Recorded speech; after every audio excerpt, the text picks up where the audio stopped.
പാലാ നഗരസഭയിൽ ആരോഗ്യ സ്ഥിരം സമിതി അധ്യക്ഷ തെരഞ്ഞെടുപ്പിൽ ഇടതുമുന്നണിക്ക് തോൽവി.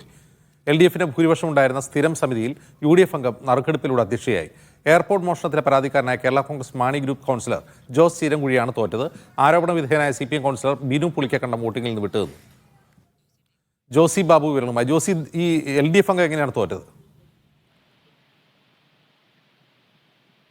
അജിൻസ്, ആരോഗ്യ സ്ഥിര സമിതിയിൽ LDF-നാണ് ഭൂരിപക്ഷം. 2 CPM അംഗങ്ങൾ, ഒരു കേരള കോൺഗ്രസ് അംഗം, ഒരു UDF അംഗം എന്നിങ്ങനെയാണ് 4 പേരാണ് ആരോഗ്യ സ്ഥിര സമിതിയിലുള്ളത്. ആരോഗ്യ സ്ഥിര സമിതിയുടെ അധ്യക്ഷനായി തെരഞ്ഞെടുപ്പാണ് ഇന്ന് നടന്നത്. ആ തെരഞ്ഞെടുപ്പിലാണ് 2 CPM അംഗങ്ങൾ വിട്ടുനിന്നത്. എയർപോർട്ട് വിവാദത്തിൽ ആരോപണ വിധേയനായ ബിനു പുളിക്കക്കണ്ടം, അതോടൊപ്പം ഷീബ ജിയോ എന്നിവരാണ് വിട്ടുനിന്നത്. അതോടെ എയർപോർട്ട് വിവാദത്തിലെ പരാതിക്കാരനായ ജോസ് ചീരാൻകുഴി, അതോടൊപ്പം UDF-ലെ ലില്ലിക്കുട്ടി എന്നിവരുടെ നാമനിർദ്ദേശ പത്രികയിൽ നറുക്കെടുപ്പ് നടത്തി. ആ നറുക്കെടുപ്പിലാണ് UDF-ലെ ലില്ലിക്കുട്ടി വിജയിച്ചത്. എന്തായാലും ഇത് തന്റെ പരാതിയെ തുടർന്ന് തനിക്കെതിരെ CPM നടത്തിയ ഗൂഢാലോചനയാണ് എന്ന് ജോസ് ചീരാൻകുഴി പ്രതികരിച്ചിട്ടുണ്ട്. എന്തായാലും കേരള കോൺഗ്രസും CPM-ഉം തമ്മിലുള്ള പ്രശ്നം എന്ന നിലയിലേക്ക് ഇനി കാര്യങ്ങൾ എത്തുന്ന നിലയിലാണ് കാര്യങ്ങൾ എത്തി നിൽക്കുന്നത്.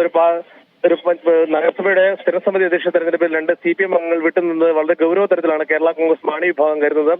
സ്വാഭാവികമായി അതിന്റെ പ്രതികരണങ്ങൾ അവരുടെ നേതൃത്വം വരെ നിന്നുണ്ടാകാം എന്നാണ് നമ്മൾ പ്രതീക്ഷിക്കുന്നത്. എന്തായാലും ഇപ്പോൾ പ്രാദേശിക തലത്തിൽ ജോസ് ചീരാൻകുഴി ഈ വിഷയവുമായി ബന്ധപ്പെട്ടുകൊണ്ട് തന്നെ രംഗത്ത് വന്നിട്ടുണ്ട്. തന്നെ ബിനു പുളിക്കക്കണ്ടവും മറ്റ് CPM അംഗവും ചേർന്ന് തോൽപ്പിച്ചതാണെന്നുള്ള ആരോപണമാണ് എയർപോർട്ട് വിവാദത്തിൽ പരാതിക്കാരനായ ജോസ് ചീരാൻകുഴി ഉന്നയിക്കുന്നത്. അജിൻ, ശരി.